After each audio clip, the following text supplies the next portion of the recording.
Welcome to టీ10 నేను రేవతి. రాజ్యాంగ వ్యవస్థలను, విలువలను, కనీసమైన ప్రజాస్వామిక నాగరిక సాంప్రదాయాలను కూలదోయడంలో, ధ్వంసం చేయడంలో సంఘ్ పరివార్ చూపుతున్న శక్తి ఆశ్చర్యం గొల్పుతున్నది. ఇంతకన్నా పతనం, దుర్మార్గం సాధ్యమా అనుకున్న ప్రతిసారి దిగజారడానికి మరొక మెట్టుందని సంఘ్ పరివార్ చూపుతున్నది.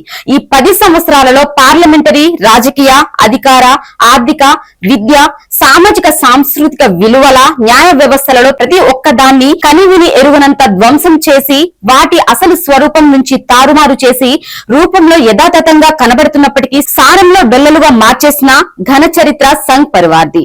3వ దఫా అధికారం వచ్చిన తర్వాత మరింత నిస్సిగ్గుగా, దుర్మార్గంగా సాగనున్నదని సూచనలు కనబడుతున్నాయి. 2వ దఫా చివరిలో తన అనుంగు మిత్రుడు గౌతమ్ అదానీ అక్రమాలు బయటపడుతుండగా రక్షించడానికి ప్రారంభమైన ఈ భారత్ తోడో కార్యక్రమం 3వ దఫా మొదట్లోనే మరొక మలుపు తిరిగి సెబీ వంటి స్వతంత్ర నియంత్రణ వ్యవస్థను కూడా డొల్ల చేసే దిశగా ముందుకు సాగుతున్నది. 2023 జనవరిలో బయటపడిన అదానీ కంపెనీల స్టాక్ మార్కెట్ ఆక్రమణలలో ప్రధానమైనది. అన్న పేరుతో నడిచే కంపెనీల నుంచి తమ్ముడి కంపెనీల షేర్లలోకి అక్రమ నిధులు బట్వాడా జరిగింది.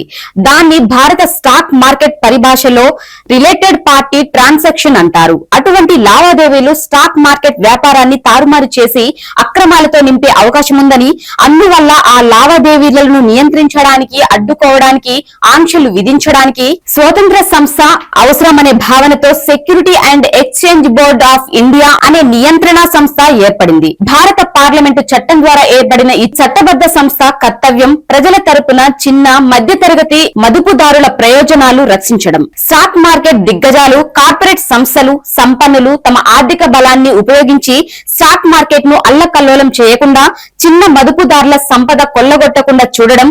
భారత స్టాక్ మార్కెట్ల కేసులో కార్పొరేట్ దొంగ గొడ్లు పడి నాశనం చేయకుండా భారత పార్లమెంట్ లో ప్రజాప్రతినిధులు ఏర్పాటు చేసిన కంచె అది. కానీ ఆ కంచె దొంగ గొడ్ల మేతను చూసినట్లు ప్రవర్తిస్తున్నదని 2023 జనవరి హిండెన్బర్గ్ నివేదిక ఆ గొడ్లు ఎక్కడ ఎట్లా మేసాయో ఉదాహరణలు చూపింది. ఇప్పటికీ ఇంకా కేసును కాపాడవలసిన కంచె ఎందుకు కాపాడకుండా ఉండిపోయింది అనే అమాయక ప్రశ్న దగ్గరికి మాత్రమే చేరం. సంపద ఎక్కడి నుంచి వచ్చిందో, అక్రమ మార్గాలలో వచ్చిందో చెప్పనక్కరలేని, పన్నులు చెల్లించక్కర్లేని పన్ను రహిత దేశాలలో డొల్ల కంపెనీలు పెట్టిన అన్న భారతదేశంలోని తమ్ముడి కంపెనీల షేర్లు కొన్నట్టుగా నటించి మాయ చేస్తుంటే పట్టుకోవాల్సిన నియంత్రణ సంస్థ ఎందుకు పట్టుకోలేదని అప్పటి ప్రశ్న. ఆ నివేదిక బయటపడగానే దేశంలో వ్యవస్థల విధ్వంస చిహ్నాలు మరోసారి నియంత్రణ సంస్థ తన తప్పును ఒప్పుకోకపోగా బుకాయింపులు మొదలుపెట్టింది. మసిపూసి మారుడుకాయ చేసిన 2 నివేదికలను సుప్రీంకోర్టు అంగీకరించింది. ఈ మధ్యలో అధికారికంగా ప్రభుత్వ సంస్థలు, అనధికారికంగా సంఘ్ పరివార్ సంస్థలు గౌతమ్ అదానికి రక్షణ కవచాలు తయారు చేశాయి. ఆ ప్రహసనం ఒకవైపు సాగిస్తూనే మరొక వైపు హిండెన్బర్గ్ పరిశోధన సంస్థకే సంజాయిషీ నోటీసులు, బోనెక్కించే ప్రయత్నాలు, బెదిరింపులు సాగించాయి.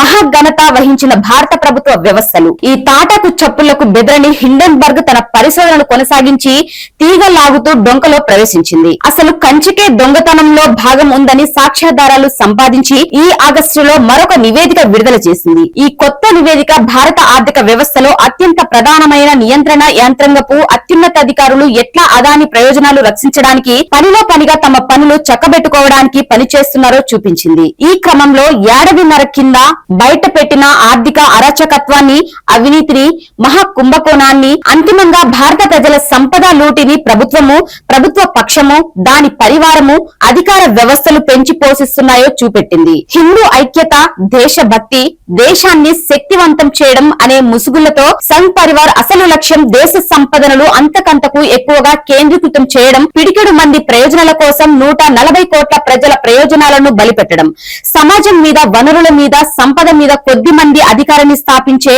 బలోపేతం చేసే విష విద్వేష విభజన వ్యూహం అది. మనుస్మృతి, వర్ధాశ్రమ ధర్మం, హిందుత్వ, బ్రాహ్మణీయ, ఫాసిజం కోరుకునే వ్యవస్థ అది. దానికి సామ్రాజ్యవాద దళారీ షోకులు అడ్డుతున్న పాలన ఇది. తెల్లవారి లేస్తే ఈడీ, సిబిఐ అంటూ హడావుడి చేసేవారు కన్నంలో దొంగలా దొరికిన అదానీ గ్రూపు అవినీతిని ఎందుకు విస్మరిస్తున్నట్టు, అదానీ గ్రూపు షేర్ల మాయాజలం చేసినట్టు ఎన్నికల ముందు హిండెన్బర్గ్ నివేదిక వచ్చింది. దానిపై విచారణ జరిపించాలని ఎంతగా కోరినా పార్లమెంటు స్తంభించిపోయినా మోడీ సర్కారులో చలనం రాలేదు. సుప్రీంకోర్టు కూడా సెబీకి అప్పగించి వారి నివేదికతో సరిపెట్టింది. కానీ ఇప్పటికి పూర్తి విచారణ జరిపి అన్ని బయట పెట్టింది లేదు. ఈలోగా అన్ని సర్దుబాటు చేసుకున్న అదానీ కంపెనీ వ్యాపారాలు, వాటాల అమ్మకం మళ్లీ ఊపందుకున్నట్టు కథనాలు వచ్చాయంటే అంత ఏలిన వారి చలవే. తెలుగు రాష్ట్రాల్లో కూడా ఈ మధ్య కాలంలో అదానీ ఆయన ప్రతినిధులు పర్యటించి పలు చర్చలు జరిపి కొత్తగా ఒప్పందాలు చేసుకున్నారు. గతంలో అదానీ అక్రమంగా రుణాలు సేకరించిందని, షేర్ల మాయాజలం చేసిందని ఆరోపణలు వచ్చినప్పుడు కూడా ఇలాంటి వాదనలతోనూ సాంకేతిక సమర్థనలతోనూ సరిపెట్టారు. ఇప్పుడు ఈ వాదనలన్నీ కూడా అటే నడుస్తున్నట్టు కనిపిస్తుంది. దాని వల్ల కూడా దేశానికి నష్టమే. ఎందుకంటే తప్పు చేసిన వాళ్ళ పేర్లు బయట పెట్టకుండా కప్పిపుచ్చడం అంటే బ్లాక్ మెయిల్ చేయడానికి అవకాశం, తద్వారా మన ప్రయోజనాలు బలిపెట్టి తమ స్వార్థం సాధించుకోవడం జరగొచ్చు.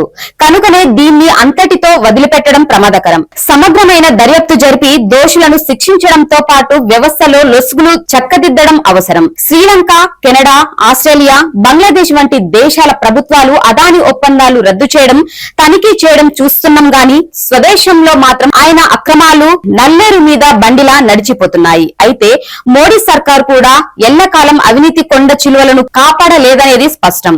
దీన్ని అర్థం చేసుకోవడానికి, అశేష ప్రజానికానికి అర్థం చేయించడానికి ఇంకా ఎన్ని రహస్యాలు బహిరంగం కావాలి? దీనిపై మీ కామెంట్ తెలియజేయండి. ఇది వాళ్ళని చూస్తూనే ఉండండి T10.